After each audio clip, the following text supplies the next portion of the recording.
লালপুরে বা দুস্থ ও অসহায় পরিবারের মাঝে ঈদ উপহার সামগ্রী বিতরণ করল বৃহত্তর আব্দুলপুর মানবিক ফাউন্ডেশন।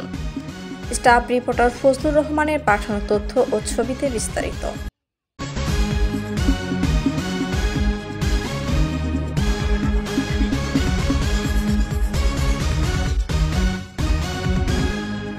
নাটোরের লালপুরের চংধুফিল ইউনিয়নের কয়েকটি গ্রামের এতিম, প্রতিবন্ধী ও অসহায় বিধবাদের মাঝে ঈদ উপহার সামগ্রী বিতরণ করেছে বৃহত্তর আব্দুলপুর মানবিক ফাউন্ডেশন।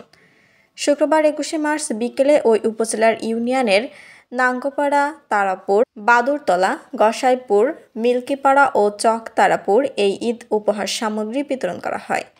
বৃহত্তর আব্দুলপুর মানবিক ফাউন্ডেশনের প্রতিষ্ঠাতা ও সাধারণ সম্পাদক কাউসার আলম সবুজ জানান, বিভিন্ন সময় বিভিন্নভাবে তারা অসহায় দরিদ্র মানুষের পাশে দাঁড়ান। তারই ধারাবাহিকতায় ওই কয়টি গ্রামের অসহায় দুস্থ পরিবারের মাঝে তাদের সামান্য ঈদ উপহার সামগ্রী বিতরণ করেন।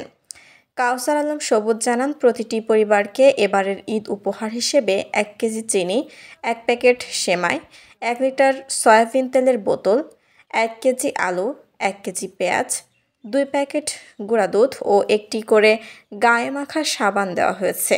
তাদের এই কার্যক্রম রমজানের শেষ পর্যন্ত চলবে। বৃহত্তর আব্দুলপুর মানবিক ফাউন্ডেশনের প্রতিষ্ঠাতা ও সাধারণ সম্পাদক কাউসার আলম সবুজ এর নেতৃত্বে এ সময় উপপ্রচার সম্পাদক শরীফ, সহযুব ও ক্রীড়া সম্পাদক অপু রায়হান, সদস্য আবু সাইদ ও ইজাবুল সহ সংগঠনটির অন্যান্য সদস্যরা উপস্থিত ছিলেন। শিলা আক্তার, ডেস্ক রিপোর্ট, চ্যানেল এ নিউজ।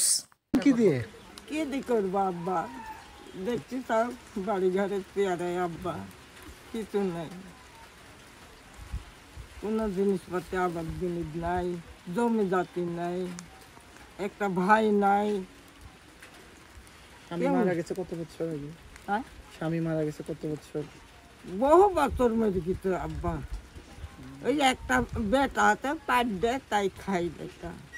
আচ্ছা, এবার তো ঈদ সময় আলহামদুলিল্লাহ আমাদের বৃহত্তর আব্দুলপুর মানবিক ফাউন্ডেশনের পক্ষ থেকে বাড়ি বাড়ি অসহায় এতিম, বিধবা এবং প্রতিবন্ধীদের মাঝে সামনে ঈদ উপলক্ষে আমরা ঈদ সামগ্রী বিতরণ করেছি। আমাদের এই ধরনের অসংখ্য কার্যক্রম চলমান আছে এবং ঈদ পর্যন্ত এই ধরনের কার্যক্রম চলমান থাকবে ইনশাল্লাহ। চেষ্টা করছি আমরা অসহায় মানুষদের মাঝে তাদের কাছে জিনিসগুলো পৌঁছে দেওয়ার। আর আজকে আমরা চিনি, সেমাই, আপনার সয়াবিন তেল, পেঁয়াজ, আলু, সাবান থেকে শুরু করে কিছু জিনিস তাদের হাতে অসহায় মানুষদের মাঝে আমরা দিতে পেরেছি।